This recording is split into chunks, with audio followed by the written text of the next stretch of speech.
Hey, what's up, guys? It's been a while. It's August 9th. I figured I'd do another little garden update video. So here we go. We're going to start off here at the beginning. A lot of stuff has changed. Um, I had to take the dragon fruit out of the trellis that I had at here at the beginning. It wasn't doing well there. I did move it. It's still here in the garden, but we'll go ahead and give you guys a look at what we've replaced it with. Okay, this is the Fuerte avocado tree. Don't mind the little bit of paint splatter on it from, you know, protecting its trunk from sun scald. When I first brought it here, it was pretty hot, so it did get a little bit of tip burn, but since then it has been doing fantastic. And it even has, get this, some avocados on it. About 5 of them in total. There's another little guy over here hanging out. So that's the Fuerte. Those guys are gonna have to hang on there for a long time before I get to eat them. Probably about a year. So she's doing pretty good. Okay, there's the Goldfinger banana. Here's Bruiser. What's up, Bruiser? Goldfinger banana is looking very lush. Very nice. Pakistan mulberry. Getting big. Incredibly productive tree.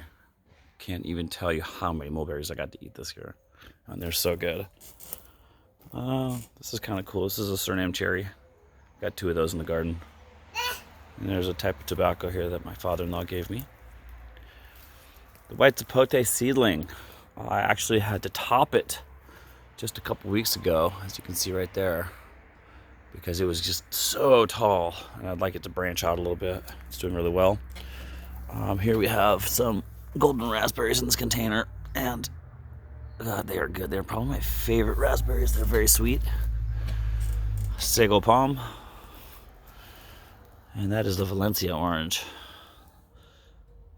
Lots of new growth on that. Just to give you guys a little perspective, here's the basically like a perimeter border of food forest on this raised mound of composted mulch and fresh mulch. That's the Jaboticaba. The Jaboticaba doing really well here in Zone 9B. I love this tree. Of course, as you probably know, these trees take forever to fruit, but when they do, they produce on the trunk and a small grape-like fruit that tastes amazing. Basically, I just threw all the dragon fruit down here. I'm gonna let it take root on the ground and then grow upwards like this one's starting to do. And I'm hoping it'll grow up the tree, the pine tree, the Jefferson pine here. So, you know, we got a little nursery here underneath the tree. We got all kinds of cool fig starts and avocado seedlings, and of course the kiwi that will cover this trellis and hide the propane tank. Look at that bad boy. That's another banana. That's the Cavendish, dwarf Cavendish banana. It's doing really well. So here we are. This is the longan, the Cahola longan, and it has some fruit on there. So you can see that. That's pretty cool. Trying to get it in focus. It's not working very well. There you go. Those are cool. This is the Oro Blanco grapefruit. Another sago palm. Macadamia nuts. With a thornless raspberry behind it. Some random blueberries. Blueberries don't do very well here, and I might have to take them out. But the kumquat is getting ready to flower. It already has some fruit hanging on from last year as well still. The hazelnuts. There's a little patch here, 3 hazelnut trees. And the dying blueberry bush behind it. These guys produced their first nuts this year. The Alberta peach. Alberta peach is doing swimmingly. Check that out. That's beautiful. Hell of fruit on that.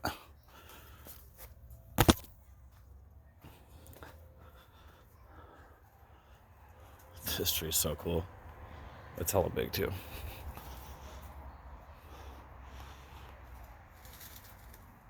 Alright. We have an acidless orange down here.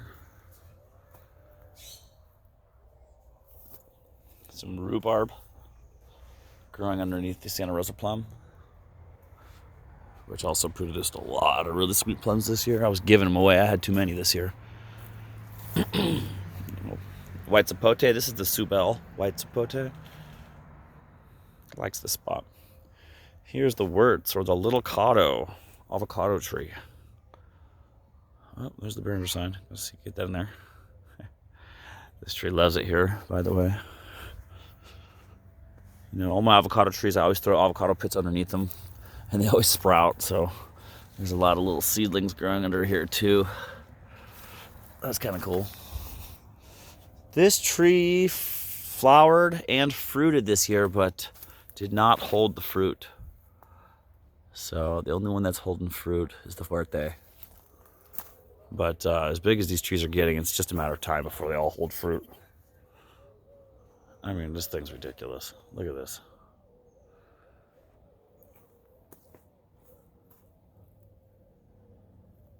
It's hot here, so you'll notice the leaves like to taco up a little bit, but I can assure you she's a healthy plant. She's starting to shed some of its leaves with all the heat. But during the fall time, they really get a growth spurt. So I'm expecting as the temperature cools off just a hair, we'll see this thing just bump up. Anyway, there's a lime tree. There's some fruit on there somewhere. This is the, what is that? That's the Stewart avocado. This one's an awesome tree.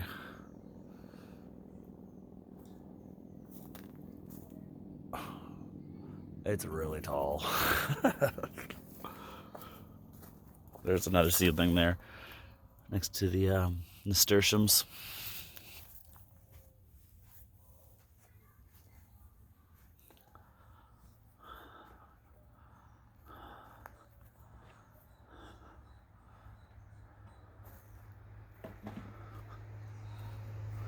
This is the one I like to always kind of come down here and show you guys the trunk on this guy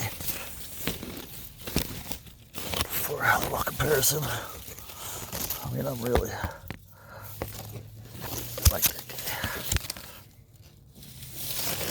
Got bark on it. Some more paint there where it's exposed to a lot of sun.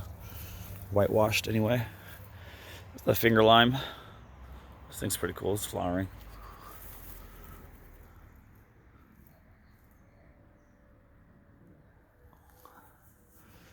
I got some kind of squash growing in here too.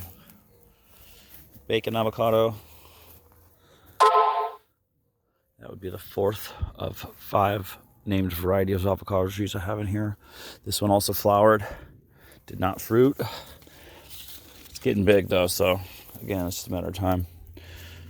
This one here, this is the Becario Phoenix alfredii, which is a high altitude coconut palm discovered in Madagascar only in the 1990s. So a pretty rare tree. It does produce a coconut, but it is tiny and it takes a long time to produce. And as it gets bigger, it'll actually look like a real coconut palm, which is pretty cool.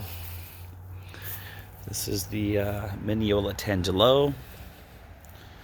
Doesn't like the direct sunlight so much, so I put the screen in front of it so it kind of has a little shade from the afternoon scalding hot sun. I think it'll be all right though. Once these yellow leaves drop, they should probably see we've got new growth coming in over here. So anyway, a couple fig trees. There's my Dagger Panache from Daletron. Thanks again, brother. Appreciate that. Got a couple of those suckers rooting. This here's a golden fig. And we're getting close, dude. We're getting close to having some ripe figs. So check out that fatty right there.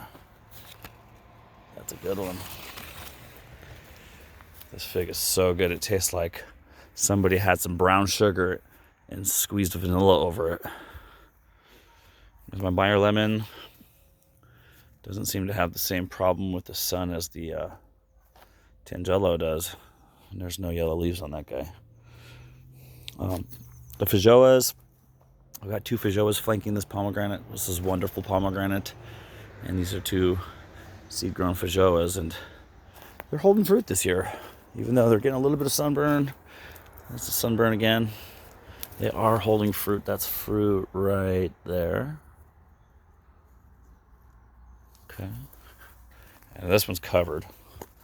And this is my last little corner on this side where I keep another Suriname cherry and two companions here. We have a Mexicola avocado, a small black skin, thin-skinned avocado. It's growing on a little mound of clover right next to his buddy, seedling cherimoya. And this is again zone 9B. We do get temperatures down to 28 degrees during the winter, but you could definitely grow some cool stuff over here. Thanks for watching me, guys. I got a whole nother side of the garden, the other side of the property that's just as lush, but I think these videos go too long, so I'm going to go ahead and call that one a good one. I hope you guys enjoy your day. Happy Friday. Thanks a lot for watching. Bye.